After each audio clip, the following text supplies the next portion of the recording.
is channel www.mmentertainment.com.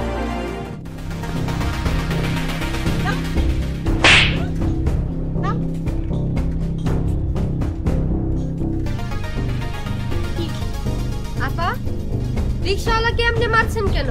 আপনি কি মানুষ নাকি? মারছি কেন এটা ওকে জিজ্ঞেস করেন, আপনাকে বলতে হবে? একটা রিকশাওয়ালাকে আপনি এভাবে মারবেন আর আমি চুপ করে দেখবো? ভাই, আপনি ওনাকে চিনেন? এখন আমার চেয়ে আপনার দরদ বেশি হয়ে গেল। আপনি এত চিৎকার চেঁচামেচি করবেন না আপা। তাকে জিজ্ঞেস করেন আমি কি। সেটা আগে বললেও পারতেন। আচ্ছা ঠিক আছে, আমি ওকেই জিজ্ঞাসা করতেছি। আচ্ছা ভাই, আপনি কি ওনাকে চিনেন? আমার নিজের বউ। তাহলে উনি আপনাকে মারছে কেন? এই যে আপনি ওর সাথে কিসের কথা বলতেছেন? আমার সাথে কথা বলেন।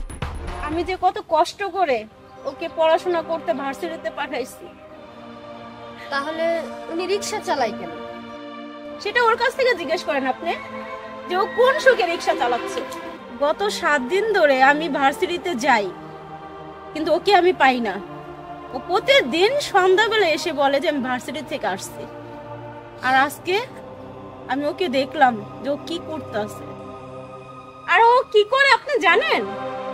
হ্যাঁ, আপনি তো জানবেনই, কারণ ও তো ওর রিকশায় তো আপনি বসে আছেন, তাই না? কত কষ্ট করে টাকা জমিয়ে আমার ছোট ভাইকে ভার্সিটিতে পাঠাইছি। আপনি জানেন আমার বাবা নেই, আর মা তো অসুস্থ। প্রতিদিন 900 টাকার ওষুধ লাগে আমার মায়ের। আর জানেন এই টাকা কোথা থেকে আসে? আমি তো জানতেই দিইনি যে টাকাটা কোথা থেকে আসে। কাউকে তো আমি বলিনি। আজকে আমার এই ভাইটা যদি মানুষের মতো মানুষ হতো না, তাহলে আর আমার এই কষ্ট করতে হতো না। তুই দেখিস না আমি তোর জন্য কত কষ্ট করছি। মায়ের যে অবস্থা, তুই কিভাবে পারিস রে? হ্যাঁ, কিভাবে পারিস?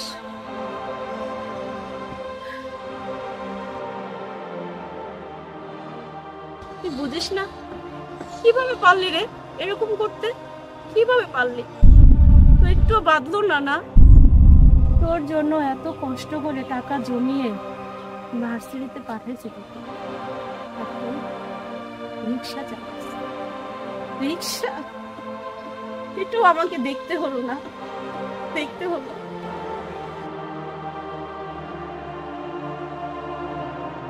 আমাদের কষ্ট তুই বুঝিস না?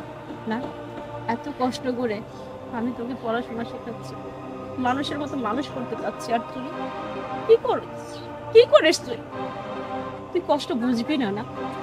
আমি চাই তুই ডাক্তার হবি, মার চিকিৎসা করবি, আর মৃত বাবার আত্মা শান্তি পাবে।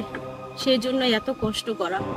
আর তুই মানুষ হতে পারলি না রে, পারলি না। আমার কষ্টটাই তুই বুঝিস না, কখনো বুঝবিও না। মাকে সন্তান হিসাবে তো কখনো শান্তি দিতে পারিনি। অন্তপক্ষে তুই তো দিবি, তুই তো একটু সুখ দিতে পারিস, মাকে শান্তি দিতে পারিস, কিন্তু না, তুই বুঝিস না। আচ্ছা, তাহলে আপনি রিকশা চালাচ্ছেন কেন? আপনার বোন তো ঠিকই বলছে। আপুরে, আসলে আমার ভুল হয়ে গেছে, তুই আমাকে ক্ষমা করে দিস। আমি আর ভুল করবো না। তুই যেভাবে করবি আমি সেভাবে চলব। যদি পারিস তোর এই ভাইটাকে ক্ষমা করে। সত্যি ভাই, আমার কথা শুনবি? 100%। একটু আসো। তাহলে আর কথাই নেই, আমার আর দুঃখই নেই, সত্যি কোনো কষ্ট নেই। আর আমি অনেক খুশি আজকে।